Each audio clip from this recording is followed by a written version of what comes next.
to another edition of Farm Radio. Spring has sprung. It's a little windy. There's wind noise. Anyway, our two solar lights. The one we repaired in our last video, which is the top one, is it's failed again. I assume it's full of water because it didn't work a few weeks, and it's out again. So I got to take that down and look at it. But let's get on to some new business. Our travels here, we managed to pick up a few new items, both with their own set of issues. This GE was thrown basically in a dumpster, and when they did that, the speaker broke loose. All the plastic that, all the anchors that anchor the speaker and this grill dial assembly, I'll call it, is two pieces held together with these rubber grommets and screws, and they've all broken off. So I'm going to mend that. I'll probably use some plastic glue here, this stuff that dissolves.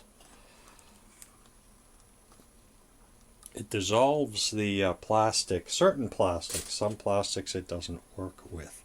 To fuse the plastics back together. And then I will use a slightly longer screw to get a bite on some of the remaining stub material.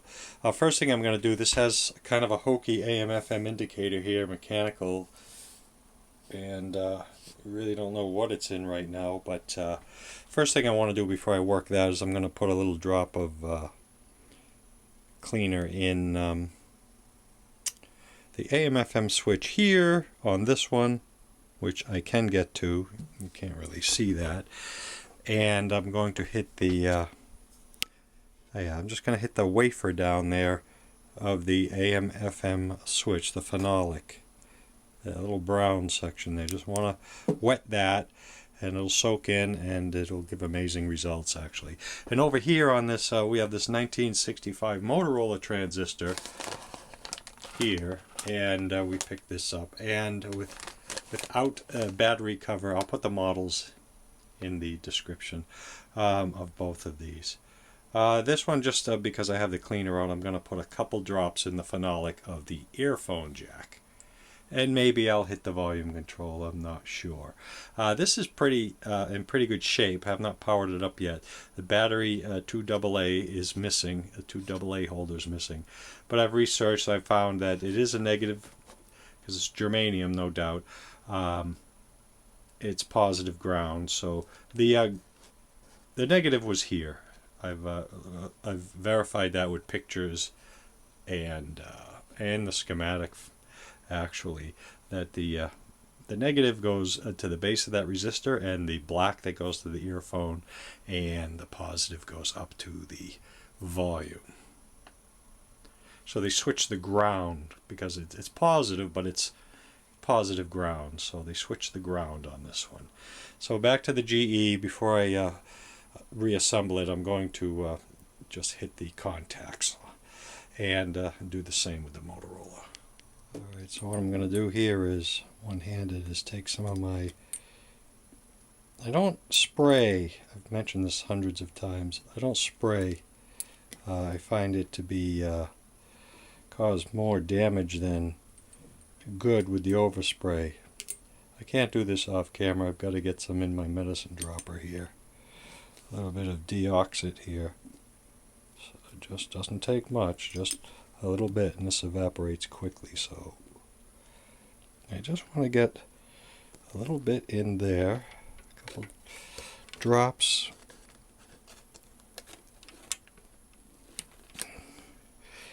There, I got that wet. I don't know if you can see that or not, but it's wet. Okay, we're going to do that real quick.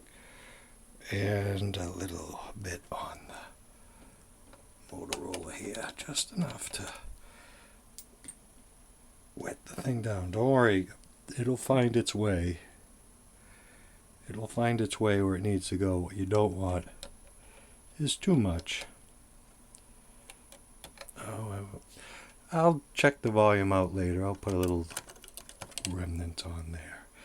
And I'm also going to do this ancient nightlight switch. I'll just put some in there because it's flickering. I'll see if that'll pep that up a little bit. Alright, we've got a new bulb in trouble with this is it was flickering when you turned it on. We'll monitor that. I think that's good.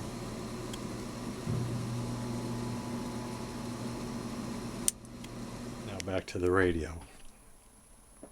Let the juice sit there in the Motorola, and I should work the AM/FM switch a couple times here. And about the plastic, some people make a slurry out of acetone, and I have this piece of a shirt or some clothing, and you make like a soup out of it, and you further coat the plastics. But we'll get to that momentarily. So I've marked with a Sharpie where I think it was originally. So I'm going to try to wick the glue, the model glue, the plastic fusing glue, into the crack, and we'll revisit it. This is just holding the grill. This has no weight bearing, so this is a good test, this one here.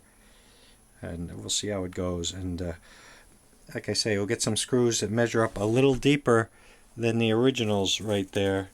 I could probably take the washer off, but see if we can come up with something just a tad longer than the factory screw, so we can go beyond the breakage on all of them.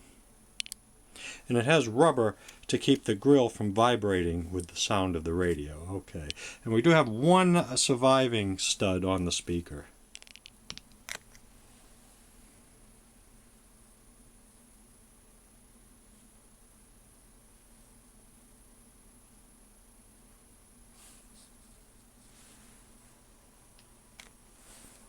Okay, it does seem to have some dissolving action of the plastic, so I've put some inside the hole. I don't want to do too much with the camera here, and plastic and stuff, so yeah, we'll just keep forming around that, and if I can get a screw that's a little longer, I think we'll be good. Side note, I'm only part chemist, but see, it didn't touch the clothing security tag there, or whatever you want to call it. The glue didn't touch that, but it does.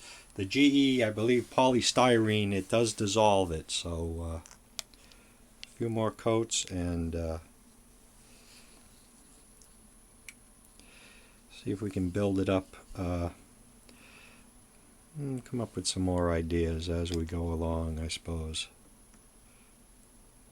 Put a little in the hole. It'll wick. It will wick in there.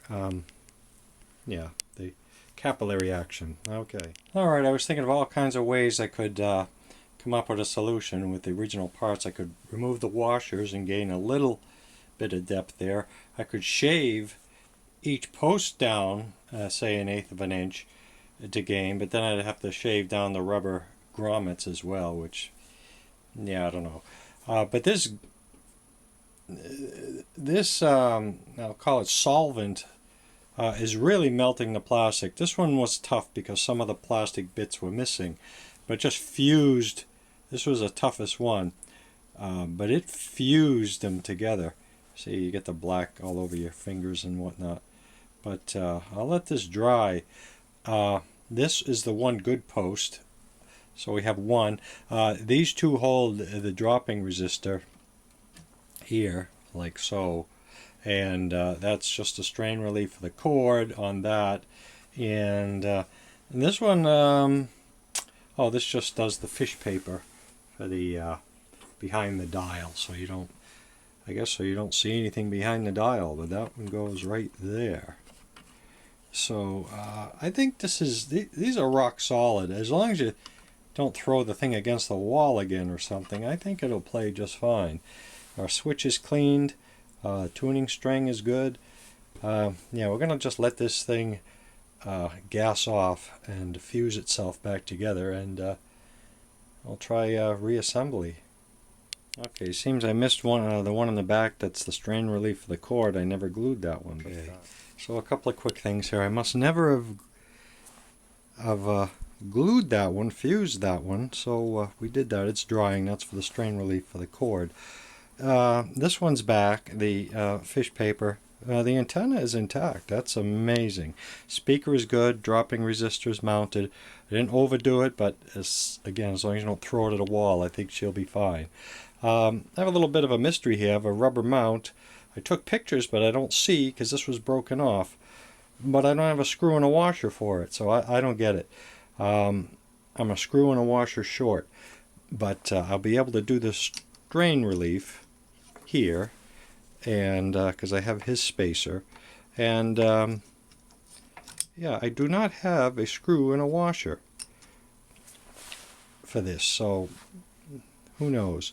And on this silly thing over here, yes, it was water and broken battery lead, and yeah, broken lead to the panel. The panel I tested. I don't want to move it because it'll break more, but it is water.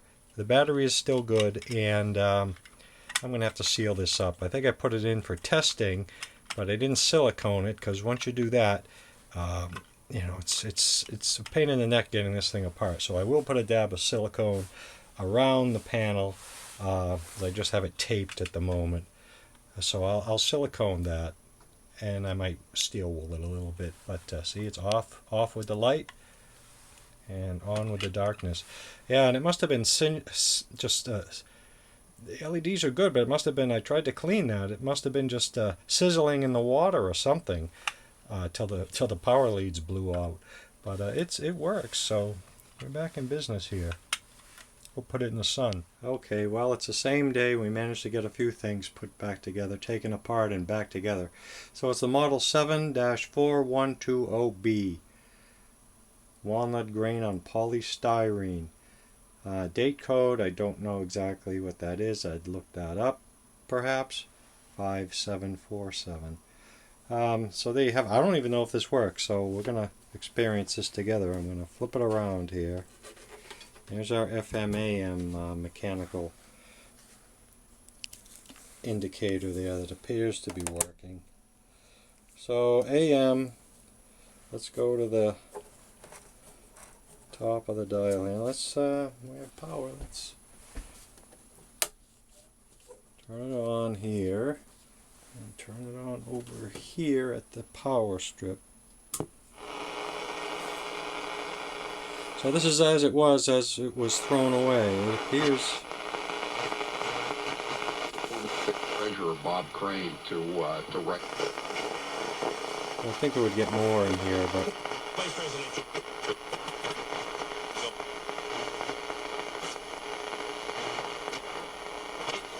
Another Democrat liberal leaning outlet.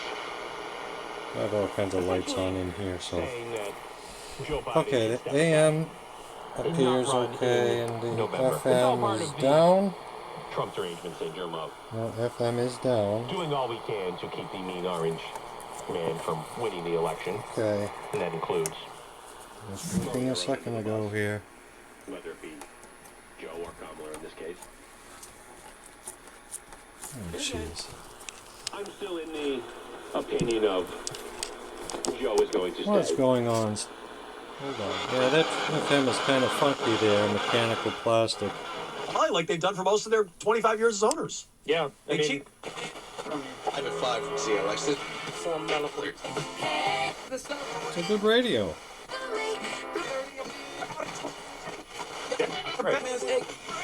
And they were lucky Brady kept taking their like what Volume control's been I mean, cleaned, here's- whether it needed it. when they spent. But on balance, No, I they haven't touched the volume control. Well, there you have it. That's the radio. I did manage to lose one of the two screws for the switch. I had lost one, now I've lost both, and I'll look around for it, but I'll put a dab of silicone in here. But the light's working. I'm going to put a little silicone where it was. Keep the water out this time. So 3 for 3 today. We have our night light. The light is back up. We'll see when the sun goes down. The moon is out. And the radio is on. So we'll leave it at that. 3 for 3. Definitely must have been water getting inside. Hopefully the silicone keeps it dry.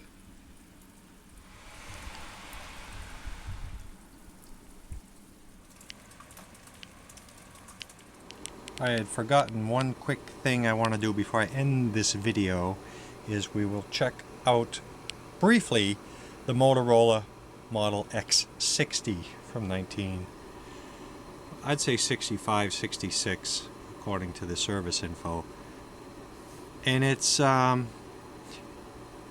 PNP, so that means it's positive ground, which still confuses me, but that's just the way they did it back then with the early transistors. It's a germanium set. Our negative is the our negative is the earphone jack, the outer ring, and right here. This is the 1.8K R18 is right here. Because I don't know if you remember, I got this without the battery compartment. A lot of these antique flippers, whatever you call them, they'll see they'll see something and they'll just remove it. Oh, that's battery corrosion. We'll just get rid of it. Or it broke off long ago. We don't know. But I managed to find that the positive goes up to the on-off volume switch here. And here's what I've gone and done. It's a 3-volt set. The service information provides that. And I have a 3.8 volt or something like that. I forget what it says there. It says I think it's a 3.8 volt bulb there, and I got my 3 volt batteries. I didn't want to use Duraleaks. I don't want to encourage anyone to use those batteries in any transistor radio, although the D's don't seem to leak, but I don't want to encourage the use of those batteries. I'll use the bunny ones. So I'm going to connect 3 volts. We'll see what the bulb does. I have it on the negative. And yeah, once again, before we connect power, let's make sure we have this right. Negative is here, and positive is going to the volume switch, which goes to ground. Well, here goes nothing. We are off. Attach power. I don't think it's a good idea to hook these up reverse polarity. So let's turn the power here. Nothing.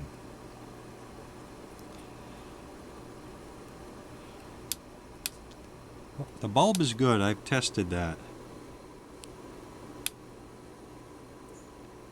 No activity.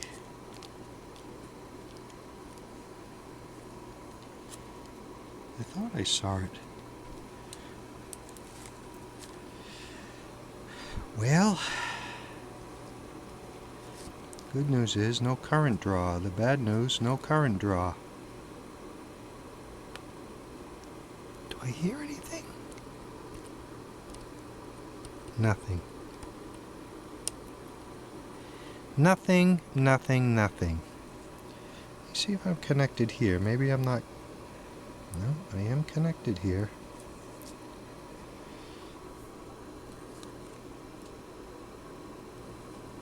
I can't see. I don't see any filament there. Go straight. Nothing. Oh, God. Clip leads are not agreeing with me here.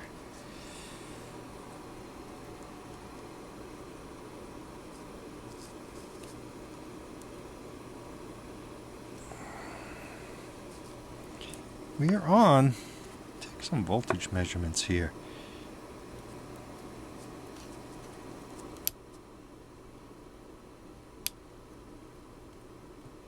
I have nothing. Okay, hold on whilst I check. Now we have 3 volts. Let me unscrew the bulb here.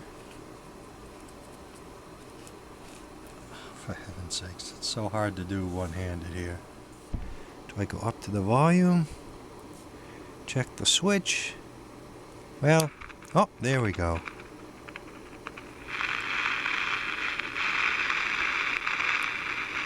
I can't see what kind of current it's drawing. It did go down quite a bit there.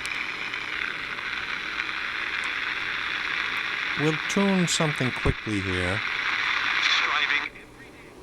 Oh. we're down to 2. Something isn't right there. But it did tune, so let's give it a minute to reform. Let's check the milliamps. Now our bulb is drawing current. That's strange. With it off. What is going on here? Okay, we're measuring our lamp there at 0.2. 220 milliamps.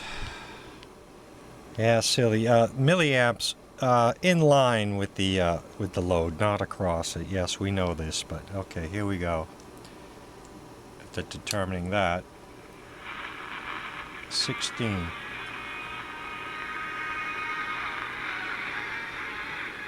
This thing was.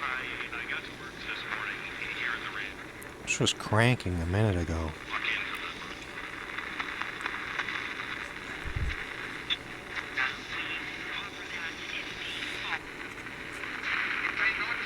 I don't doubt that one of these capacitors here is. But it works. That's our baseline. I don't want to leave it. Where did our milliamps go?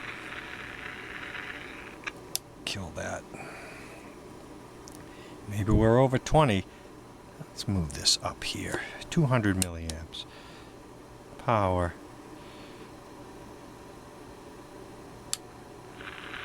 26. Way too much.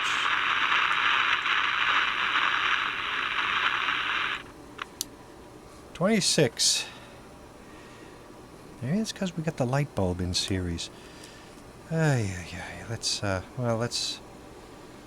see. What do I want to do? Okay, that may be the light bulb here. Let me get my thoughts together here. So I'll screw the bulb in. This bulb's so tight. Can you please sound And so like I've got 30. Right. That's too much. So let's go direct and see what happens here. If the kitty cat was It's like still too much. 800 pounds, you know, it sounded like that. Can you? All right. Yeah. So notes. Otherwise, it tells you voltage is measured, point indicated, blah blah blah. Somewhere it tells you the milliamp draw. Yeah, I'll check into that, but that seems high to me. It should be around 15, I would think. Let me see what the voltage current should be. So nowhere in here does it give reference to this is the diagram, and it's also got the battery in the schematic over here. Nowhere does it give an indication of milliamps. Okay, we'll give it one more try. I'll show you the front of the radio and turn it on. We'll watch the current draw and see what happens. Just let's see what happens.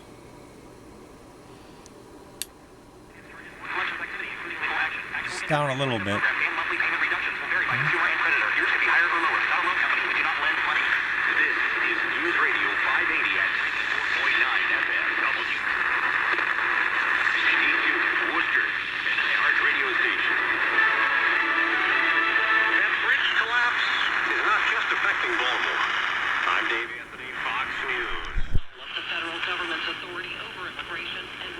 Alright, well that'll do it for now on the Motorola. It's going down.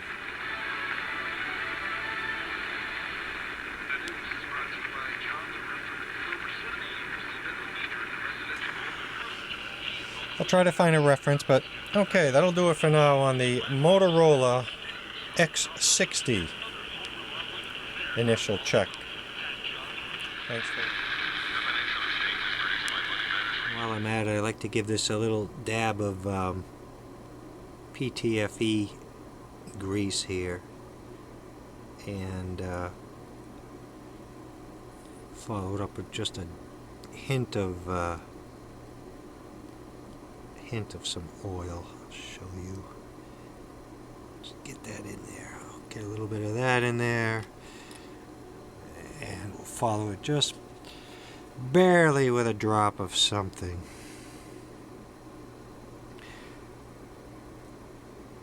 Just a little. That's about it. That's all it needs. Because this has a slide rule. Just work that in there a little bit. It'll find its way where it needs to go.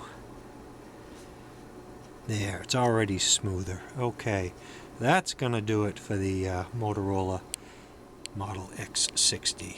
Thanks for watching. Another thing I take issue with, these things last about 6 months. These already got a LED flickering there. I don't know if you could see that or not. Already got a bad LED in this 3-inch, whatever you call it. Another more broken stuff. I haven't even put the lens back on it yet. And this will be the third time I've changed this panel in this. All right, that's it for now. Thanks for watching.